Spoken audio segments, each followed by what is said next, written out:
Friends, अपना गुरुकुल में आप सभी का बहुत बहुत स्वागत है। आज की वीडियो में जानेंगे राजस्थान में हुए किसान आंदोलन के बारे में। इसमें हम एक बेगू किसान आंदोलन के बारे में जानेंगे। बेगू किसान आंदोलन कहाँ पर हुआ? तो ये चित्तौड़गढ़ जिले में स्थित है। हम राजस्थान जीके कर रहे हैं, तो राजस्थान का इतिहास जानेंगे। बेगू आंदोलन के समय मेवाड़ का राणा फतेह सिंह था। कौन था? बेगू का आंदोलन जब हुआ था, वहाँ का जो राजा थे वो कौन थे? फतेह सिंह थे। बेगू आंदोलन के समय जागीरदार अनूप सिंह था। बेगू आंदोलन का नेतृत्व विजय सिंह पथिक के आग्रह पर किसने किया था? राम नारायण चौधरी ने। याद रखें कि बेगू किसान आंदोलन का जो आग्रह किसने किया था? भाई राम नारायण चौधरी ने यहाँ पर आंदोलन किया। तो इनकी जो पत्नी थी, कौन थी? अंजना चौधरी, ठीक है, ने महिलाओं का नेतृत्व किया। ये वाला जो क्वेश्चन है ये रीट मेंस में आ चुका है, इसे आप सही से याद करें, क्योंकि रामनारायण चौधरी की पत्नी का नाम क्या था? तो इनकी अंजना चौधरी था, ठीक है। स्वतंत्र आंदोलन में जेल जाने वाली प्रथम महिला अंजना चौधरी थी। देखिए, प्रथम जो स्वतंत्रता आंदोलन हुआ था उसमें जेल कौन गया था? तो वो प्रथम महिला कौन थी? अंजना चौधरी थी। बेगू आंदोलन बेगार प्रथा से सर्वाधिक प्रभावित था। बेगू में 25 प्रकार की लाग ली जाती थी। 1921 में बेगू ठिकाने के कर्मचारियों ने चांदखेड़ी नामक स्थान पर क्या की थी? एक सभा बुलाई थी, जिनमें किसानों के साथ अनमानुष जो व्यवहार था, वो यानी अव्यवहार अच्छा नहीं किया था और उनका अपमान किया था। तो 1921 में बेगू किसान आंदोलन मैनाल भीलवाड़ा के कुंड नामक स्थान से शुरू हुआ। तो ये बेगू किसान आंदोलन कहाँ से शुरू हुआ था? मैनाल गांव से शुरू हुआ था, ठीक है। और ये कहाँ पर है? भीलवाड़ा में, ठीक है। आगे चल, बेगू आंदोलन की जांच के लिए ट्रस्ट आयोग का गठन किया गया था। देखिए, बेगू आंदोलन की जांच के लिए किसका गठन किया गया था? तो ट्रेच आयोग का गठन किया गया था। 13 जुलाई 1923 में ट्रेच आयोग इस चित्तौड़गढ़ गोविंदपुरा नामक स्थान पर किसानों पर लाठियां बरसाने के कारण रूपाजी व कृपाजी धाकड़ शहीद हो गए थे। देखिए, इसमें कौन शहीद हुआ था? रूपाजी और कृपाजी धाकड़ शहीद हो गए थे, ठीक है। इस आयोग में गोविंदपुरा में एकत्रित 2 अप्रैल 1923 में किसानों को शक्ति के प्रयोग से तीतर बितर करने का आदेश दिया। 1923 में इस घटना के पश्चात क्या हुआ था कि इसका जो नेतृत्व, इस आंदोलन का नेतृत्व विजय सिंह ने किया था और ट्रस्ट आयोग का विरोध किया था। कि इस आयोग में कौन मरे थे? रूपाजी और कृपाजी मरे थे। तो इसका विरोध किसने किया था? विजय सिंह पथिक ने किया था। 10 सितंबर 1923 में बेगू आंदोलन के दौरान विजय सिंह पथिक पकड़े गए और उन्हें 5 वर्ष की सजा मिली थी, ठीक है। वो कैद हुए और वो 27 अप्रैल 1927 को जेल से मुक्त हुए, यानी वहां से रिहा हो गए थे। 1925 में बेगू के किसानों पर राष्ट्रीय सेवा संघ बेगू के ठाकुर अनूप सिंह के मध्य समझौता हुआ तथा ये आंदोलन समाप्त हुआ। इसके बाद एक समझौता हो गया था और समझौते के बाद क्या हो गया था? ये आंदोलन समाप्त हुआ। 2 फरवरी 1922 को पारसोली के रावल और उसके ठिकाने के किसानों के बीच पारसोली समझौता हुआ। याद रखें कि जो बेगू किसान आंदोलन में जो समझौता हुआ था उसका नाम क्या था? पारसोली समझौता, ठीक है। और ये किन किन के बीच हुआ था? तो यहाँ पर देखिए, जो किसान थे और जो किसानों के बीच हुआ था और रावल थे वहाँ के, यानी वहाँ का जो समझौता हो गया था और उस समझौते का नाम था पारसोली समझौता। हुआ कब था? 2 फरवरी 1922 में। ये मेवाड़ राज्य में होने वाली प्रथम समझौता हुआ, यानी मेवाड़ में होने वाला पहला समझौता कौन सा था? पारसोली समझौता था। मेवाड़ सरकार ने इस समझौते को बोल्शेविक समझौते की संज्ञा दी। इसे जैसे पारसोली समझौते को और अन्य किस नाम से जाना जाता है? तो उसे बोल्शेविक समझौते के नाम से भी जाना जाता है, क्योंकि मेवाड़ की सरकार ने इसको नाम दिया था इस समझौते का। रावत अनूप सिंह को उदयपुर में नजरबंद करवा दिया, ठिकाने पर मुसरमात बैठा दी, यानी कोर्ट ऑफ वार्ड्स बैठा दी गई। भ्रष्टाचार व दमन के लिए प्रसिद्ध लाला अमृतलाल को बेगू का मुसरिम नियुक्त कर दिया गया। अमृतलाल ने निर्दयता पूर्वक किसानों से लगान वसूल करना प्रारंभ किया और उसने इस लगान वसूली में सेना का प्रयोग किया। इस किसान आंदोलन की जानकारी के लिए राजस्थान सेवा संघ ने सत्य भक्त हुए राम नारायण चौधरी को बेगू भेजा था। फ्रेंड्स, ये था बेगू किसान आंदोलन। आगे दूसरा आंदोलन है नीमू चुना नीमूचना किसान आंदोलन। नीमूचना किसान आंदोलन कोटपुतली बहरोड में हुआ था। नीमूचना गांव कोटपुतली बहरोड जिले की बानसूर तहसील में जिलों के पुनर्गठन से पूर्व नीमूचना अलवर जिले में स्थित था। 1923 में अलवर के किसान जय सिंह द्वारा किसानों पर लाख कर लगाए जाने के कारण इस किसान की शुरुआत हुई। फ्रेंड्स, अगर पूछा जाए पेपर में कि नीमूचना जो किसान आंदोलन है वो कहाँ पर है, ठीक है, कहाँ पर हुआ था, ये कोटपुतली बहरोड में हुआ था। ठीक है, ये जो पुनर्गठन के हिसाब से ही है। जो पहले तो नीमूचना के से क्वेश्चन पूछा जाता था कहाँ पर है, तो यहाँ पर अलवर आता था। ठीक है, किस जिले में है, अलवर में। लेकिन अब आप जान रहे हैं कि जिलों के पुनर्गठन के बाद कोटपुतली बहरोड क्या हो गया है, एक जिला बन गया है। तो यहाँ पर आप क्या लगाएंगे, कोटपुतली बहरोड लगाएंगे। ठीक है, और तहसील यहाँ की क्या है, बानसूर। 1923 में अलवर के शासक जयसिंह के द्वारा किसानों पर लाख कर लगाए जाने के कारण इस आंदोलन की शुरुआत हुई।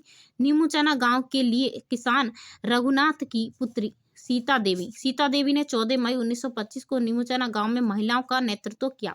यानी बहुत सारी जो महिलाओं को इकट्ठा किया तथा किसानों को ललकार रही थी कि हम किसी भी हालत में ठिकानों को अधिक लगान नहीं देंगे। ठीक है, किसान थे इसीलिए मना कर दिया कि भाई हम क्या है, हम नहीं झुकेंगे, हम उनको अधिक लगान नहीं देंगे। किसने कहा था, सीता देवी ने। रघुनाथ की पुत्री थी और इन्होंने बहुत सारी महिलाओं का नेतृत्व किया। कितनी महिला, मतलब कितने लोग थे वहां पर, 14 मई 1925 को लगभग 800 किसान नीमूचना में इकट्ठा हुए। जब नीमूचना आंदोलन हुआ था वहां पर कितने, तो 800 लोग इकट्ठा हुए थे 1925 में। ठीक है, सीता देवी के नेतृत्व में हुए, जिन पर अंग्रेज कमांडर छज्जू सिंह ने गोलियां चला दी। देखिए कौन नाम था, छज्जू सिंह ने क्या थी, गोलियां चला दी थी, जिसमें लगभग 100 लोग शहीद हुए थे।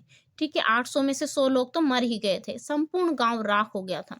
छज्जू सिंह को राजस्थान का जनरल डायर कहा जाता है।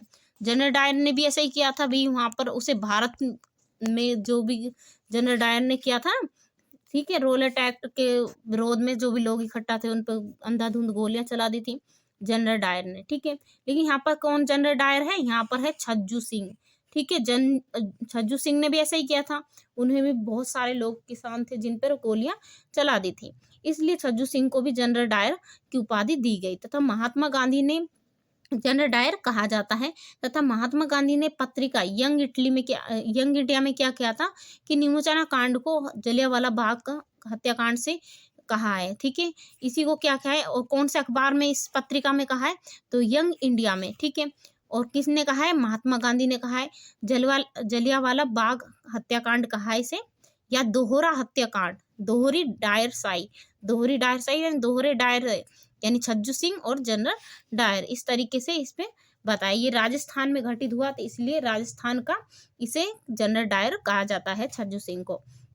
रियासत अखबार सुमनेस जोशी द्वारा प्रकाशित में नीमूचना घटना को राजस्थान का जलियांवाला कहा जाता है। तरुण यानी नवीन राजस्थान, देखिए तरुण राजस्थान का नाम बदल कर क्या कर दिया था, नवीन राजस्थान के, इसलिए तरुण और नवीन राजस्थान। विजय सिंह पथिक, वो प्रताप किसके द्वारा था, प्रताप जो पत्रिका समाचार पत्र था, इसमें गणेश शंकर विद्यार्थी द्वारा प्रकाशित था। नीमूचना घटना को प्रकाशित किया था इस समाचार पत्र में। ये वाली जो घटना थी नीमूचना में, जो 800 लोगों पर अंधाधुंध गोलियां चला दी थी, जिसमें 100 लोग शहीद हो गए थे, और किसने चलाई थी, छज्जू सिंह ने। नीमूचना में जांच अध्यक्ष राम भट्ट ओझा थे। अलवर में 80% भूमि खालसा के अंतर्गत थी, जबकि वो केवल 20% भूमि जागीरदारों के नियंत्रण में थी। अलवर में अधिकांश किसानों को खालसा क्षेत्रों में स्थायी भू स्वामित्व के अधिकार प्राप्त थे, जिन्हें विश्वदारों के नाम से जाना जाता था। अलवर में भू राजस्व की सबसे गलत पद्धति कौन सी, इजारा पद्धति थी। देखिए अलवर में जो भू राजस्व की सबसे गलत जो पद्धति मानी जाती है वो क्या है, इजारा पद्धति लागू थी, जिसके तहत ऊंची बोली बोलने वालों को निश्चित भूमि निश्चित अवधि के लिए दी जाती थी। यानी वहां पर सिर्फ उनको क्या है, वहां पर किसान खेती करने के लिए भूमि कुछ समय के लिए दी जाती थी। 1976 ईस्वी में ब्रिटिश पद्धति पर अलवर में पहला भूमि बंदोबस्त किया गया। इजारा पद्धति, ऊंची बोली बोलने वाले को ऊंची से ऊंची जो बोली बोलता था उसे ही वो भूमि एक निश्चित समय के लिए, यानी 1 साल के लिए दे दी, 2 साल की, तो इस तरह की एक निश्चित भूमि, यानी एक जो एरिया कितना देना है, 2 बीघा 3 बीघा, तो वो एक निश्चित भूमि और निश्चित अवधि के लिए दी जाती थी, उसे कहते थे इजारा पद्धति। और ऊंची बोली बोलने वाले को, यानी बोलियां लगती थी। 1924 में निमोचाना आंदोलन की समस्याओं को माधो सिंह व गोविंद सिंह ने पुकार नामक पुस्तक के माध्यम से उठाया। इसे जलियांवाला बाग हत्याकांड के नाम से जाना जाता है। ये महत्वपूर्ण क्वेश्चन है, हो सकता है आ सकता है, तो आप इसे याद रखें कि जनरल डायर, दूसरा जनरल डायर कौन से कहते हैं, या राजस्थान का जनरल डायर किसे कहते हैं, छज्जू सिंह को कहते हैं।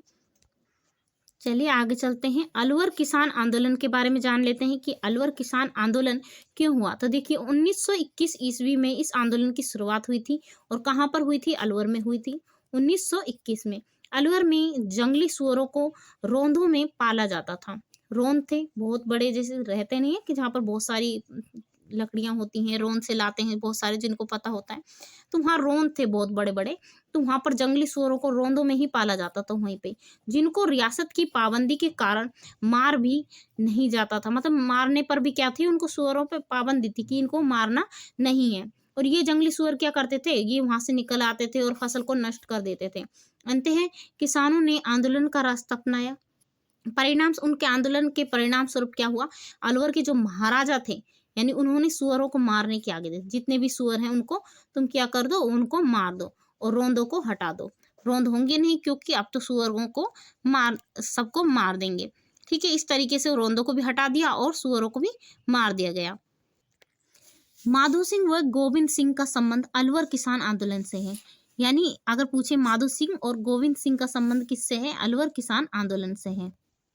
और ये माधो सिंह और गोविंद सिंह जो थे, इन्होंने नीमूचना आंदोलन के बारे में किस में लिखा था, एक जो उनकी पत्रिका थी, पुस्तक थी, पुस्तक में लिखा था।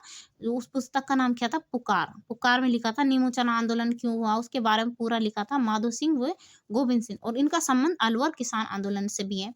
तो फ्रेंड्स, ये तीनों आंदोलन, सबसे पहले है बेगू आंदोलन, नीमूचना आंदोलन और अलवर किसान आंदोलन। अगर आपको ये वीडियो अच्छा लगा तो वीडियो को लाइक करें, शेयर करें, चैनल को सब्सक्राइब करें।